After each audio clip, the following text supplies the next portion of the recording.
FM, vous faites de la radio, vous êtes sur les ondes, expliquez-moi. Non, en fait, c'est sur FM, j'avais sorti la phrase comme ça en blague avec un ami, celui qui m'a fait la préface, qui est prêtre. Et en fait, donc, ce qui s'est passé, c'est que j'ai gardé comme un mantra, on va dire, le côté sur FM, parce que ce livre, c'est une plongée dans l'enfer de la vie. En fait, avant, j'étais toujours en retrait. Ça démarre mal, alors c'est pas très réjouissant comme histoire. Alors, en fait, ce que j'ai fait dans ce bouquin, j'ai passé, donc, je viens de Montpellier, donc évidemment, là, comme je sors jamais vraiment de Montpellier, de base, c'est toujours, voilà, Montpellier, c'est le monde. Voilà, la carcérale, le monde, l'enfer, ça, voilà. D'accord, Alors, j'ai accepté la ville, mais la mentalité, je la supporte pas. Donc, déjà, ce que j'ai fait aussi, c'est que j'ai fait un travail d'observation, un peu investigation quand même. J'ai passé du temps avec sur quoi sur la société Sur la société, l'ensemble. Genre, j'ai passé du temps avec les SDF, donc je me suis mis à leur niveau et tout, voir comment les gens nous traitaient et tout. J'ai appris le système D, ça, la violence, l'impulsivité, plein de trucs. Et puis après, donc j'ai passé du temps après dans le centre commercial, donc en centre-ville, donc le Polygone, donc où il y avait justement le marketing, le désir omniprésent, le fait que les gens, Ça, c'est votre vision de l'enfer, ça, pour vous? Ce désir ultra présent? Alors oui, justement, ce côté marketing maintenant, les nanas, c'est un peu aussi ce que je dénonce aussi de ma part personnelle aussi. C'est ce côté qu'il faut déjà ressembler à un stéréotype pour être approché par une fille. Ouais. Et puis, on n'a pas le temps d'être dans la vie de quelqu'un d'autre, il faut être soi en fait. Enfin, moi, c'est ma petite réflexion de lecteur. Alors le truc en fait, c'est que si vous voulez, à Montpellier, les gens... Est-ce que c'est pas pour briser les chaînes que vous avez écrit ce livre finalement sur votre personnalité C'est pour en fait, tout ce que j'ai eu comme souffrance dans la vie, toutes les blessures, plein de trucs, qui aujourd'hui, on va dire, les gens accentuent sur ces blessures-là pour m'handicaper un peu plus. Donc oui, maintenant c'est vous là. Là vous avez plus de blessures. Le concept du surhomme. En fait, la couverture que mon éditrice m'avait envoyée, donc parce que j'avais eu plusieurs choix. Ouais. Et ce que j'aimais bien, c'est qu'elle symbolisait justement comme parce que c'est un livre aussi sur la maturité, que j'ai traversé les deuils, la psychiatrie, tous les trucs, les horreurs, et que je vais, on va dire, m'émanciper petit à petit. Et que je fais, c'est comme une quête pour essayer de mieux m'adapter au monde d'aujourd'hui, en fait. Avant, j'étais toujours en retrait, je sortais pas. Est-ce qu'il est bien dans sa peau aujourd'hui, Vincent Blenay, alors il est conscient. Alors, il est avec nous. Alors, dans celui-là, il est avec nous, enfin avec vous, mais avec votre esprit. Il est. Pardon, c'était facile. Ah, mais il est conscient. Il est un peu en colère pour certains trucs. D'accord.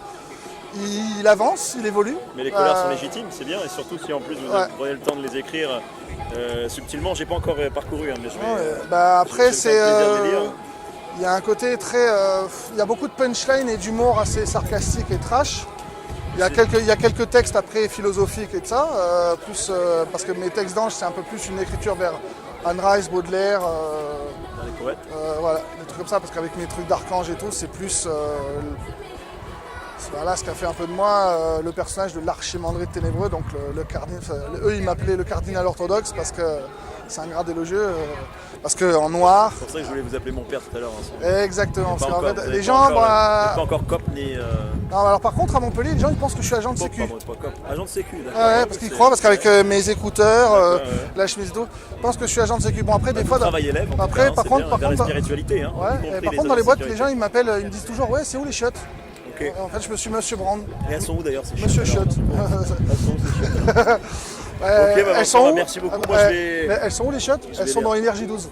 C'est vrai, c'est beaucoup. C'est ça la religion de Montpellier maintenant. Ça me fait plaisir à Morandini ou je sais pas qui d'autre. Pas grave. Je le lirai moi sur FM et ça me fait très plaisir de vous avoir rencontré. Merci beaucoup. Plein de bonnes choses. À bientôt. Merci beaucoup. Ciao. Merci. Mais c'est bien, donc vous luttez contre le moutonnage, le formatage, tout ce qu'il y a. J'essaie de foudre un coup de ménage, un coup de batte littéraire. Enfin, nous, les gens différents, on existe et on n'est pas forcément à mettre dans des poubelles et voilà quoi. Oui. Voilà, quoi. Justement, la différence, il faut pas la mettre cloisonnée dans un placard. Sinon, on réouvre les camps d'Auschwitz et c'est réglé. Parce que les gens, ils ont un côté très, avec leur société, leurs normes, très Adolphe. Donc, j'ai été en HP et tout, donc j'ai vraiment connu l'enfer avec le côté clonage et tout le reste. Et on bousille l'esprit, tout ça. Et au final, donc, l'esprit, des fois artistique et tout, se perd maintenant. Enfin, c'est un truc que je déplore, parce que la vraie belle littérature, la bonne musique, enfin, tout ce qui est artistique, la belle peinture, les beaux dessins, tout ça. Maintenant c'est fini quoi, maintenant ils veulent des tags pourris et voilà. C'est pour ça qu'on est là, pour essayer de relever le niveau général et particulier et refaire une France généreuse. Et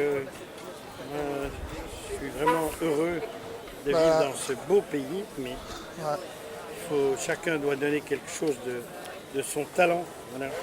Vous savez, hein, je pense que chaque talent est indispensable. Sauf que maintenant, on va ne montrer qu'une forme de talent en valeur et pas les autres formes d'expressionnisme. Et quelque part, c'est bien, parce que vous savez, l'art, quelque part, c'est la transmission de l'immortalité.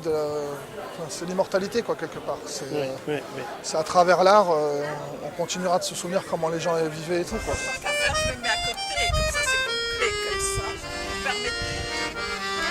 Voir avec eux, c'est... Attendez, d'abord je fais... Ah d'accord, alors s'il te plaît. Elle est dans le livre en plus, alors... Attendez, je vais montrer le livre. Hein. Voilà.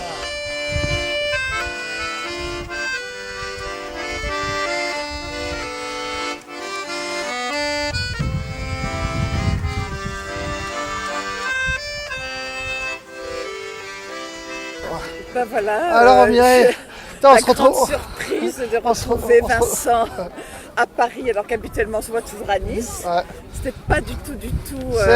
C'est elle, l'amie qui est dans les bouquins, donc avec Jean-Marie et sœur Rachel, sister Rachel. Regardez, j'ai beaucoup aimé le poème que tu avais écrit sur les femmes. Et donc je t'ai même dit que je l'avais fait lire à mes copines qui ont dit quelle est la femme qui ne serait pas heureuse de recevoir un poème de pareil. Alors justement, c'est le projet Gazelle là, que je suis en train de faire. Oui. Le thème de le sexe et l'enfer. Donc avec Lucifer que je revois. Mais justement, ce dernier texte est plus l'amour, le parfum, l'élégance. Il changeait un petit peu. Alors là, les trucs, ce que je vous avais envoyé, c'était les proses érotiques que je fais. Justement, c'est l'idée que vous m'aviez conseillé, que vous m'aviez dit quand je vois les femmes et tout ça, de les décrire de manière poétique à ma façon, parce que vous aimez bien ma façon de décrire les femmes. Et j'avais trouvé que ça avait été. Parce que je suis passionné par le corps féminin aussi. L'écriture, c'est ma vie, mais les charmes et les faveurs d'une femme, c'est une drogue addictive à la fois nécessaire, salvatrice, purificatrice, mais quand on ne peut pas y accéder, tellement destructrice. Une approche de dire oui, voilà, le sexe, je n'ai plus honte d'en parler, je peux en parler, c'est important, c'est bon, c'est pas dégueulasse, ça n'a rien à voir avec la perversion des gamins ou de mon père qui était trop obsédé, mais en même temps, c'est me rapprocher post-mortem de ce que mon père voulait que je sois, sans adhérer à sa vision à lui. Et en fait, des fois, le côté trash que je leur fais, là, rien qu'en regardant quelques femmes, là, je comprends pourquoi on appelle ça le Sacré-Cœur. Hein. En tous les cas, ça peut être aussi des femmes du monde entier. Hein. Et puis alors, elles sont belles. Hein. Les femmes sont magnifiques, les femmes sont désirables, donc je comprends pourquoi on l'appelle le Sacré-Cœur, mais on pourrait aussi l'appeler le Sacré-Cul. Et toi, tu te trouves comment? Toi, tu te trouves beau, c'est ça l'important. Alors, je sais que j'ai du poids, mais ça, j'y peux rien, c'est mes médocs. Je sais que, si vous voulez, je ne suis pas, on va dire, un athlète préformaté et ça. Mais moi, je veux dire, je me préfère comme je suis, dans le sens pour mon écriture, pour mon style de culture, de gothisme, tout le reste. Je reconnais que j'ai pas un visage dégueulasse. Je sais que j'ai maintenant, j'accepte de dire que j'ai quand même des beaux yeux. Mais donc tu commences quand même à te plaire et à t'aimer quand même. On va dire à faire avec. À faire avec. Ah bah ça commence. Je fais avec. En fait, ce qui va m'énerver, par exemple, là, c'est qu'on va toujours trouver une excuse. Maintenant, je mets des chemises, je mets voilà. T'es vraiment bien habillé. Voilà. Et en fait, chic, ouais, je me mets plus en t-shirt pouilleux et tout. Et en fait, le truc, c'est que même que tous les efforts que je fais, d'essayer de les faire rire, d'être gentil, au final, non, ils résument toujours à schizo, gros, con, minable, dégueulasse. Je trouve que quand même, on se connaît depuis 10 ans à peu près, et que ton écriture vraiment s'embellit de plus en plus. Est-ce qu'on peut dire que tu es plus vivant maintenant qu'avant? Ouais, je suis plus vivant. Voilà. Je vais pas aimer la vie, mais je suis pas en retrait, je me mets au milieu des autres. En fait, moi j'ai fait l'effort, mais eux ils ont pas fait l'effort. Et ils m'ont plutôt stigmatisé et jugé, donc ça j'ai pas aimé quoi. Je me dis que tu es quand même à Paris pour ce livre, donc c'est pas n'importe quoi, n'importe qui vient à Paris quand même montrer un livre. Donc c'est quand même bravo Vincent. Ah non, mais tu es... Bon oui, voilà. C'est toujours avec émotion que je t'écoute parler de ton héros, que tu défends si bien. Ta voix, tes mimiques, tes regards expressifs, qui sont tournés vers les profondeurs de ton âme et de ton cœur. Tout me plaît, bravo. Mon ami de toujours. Eh ben... Alors il y a un truc que j'avais marqué dans ce livre, enfin dans ce texte. À un moment donné, donc ils sont le livreur de Chronopost. En fait, ma maison d'édition avait des problèmes avec Chronopost, dans le sens, c'est-à-dire les auteurs, et moi et d'autres auteurs, chaque fois qu'on devait recevoir les trucs de Chronopost, non seulement ils livraient pas au bon endroit, à temps, à l'heure, et donc on était emmerdés. Et elle avait des soucis aussi, donc j'ai fait un petit clin d'œil pour dire Chronopost, vous êtes cher, vous coûtez une blinde, mais vous êtes des connos. Pendant la sieste de Mireille, voilà. C'est bien moi. Ah oui, elle fait toujours sa sieste sur son hamac, donc... et à un moment donné, il y a Tyson qui donne des coups de griffe au mec de... Tyson qui essaie de boxer avec ses pattes le pied du livreur. Il y a un truc qui se passe après, plus tard dans le texte. Je n'en dirai pas plus pour des raisons de sécurité. J'ai vengé mon ami Mireille. Je l'ai vengé. Je ne dirai pas plus. Chut. De toute façon, il n'y a qu'à acheter le bouquin pour savoir de quoi ça parle.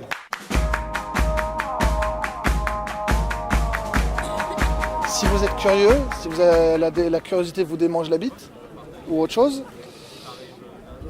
la curiosité brûle aussi vos lèvres et vos sens. Hashtag achetez mon bouquin.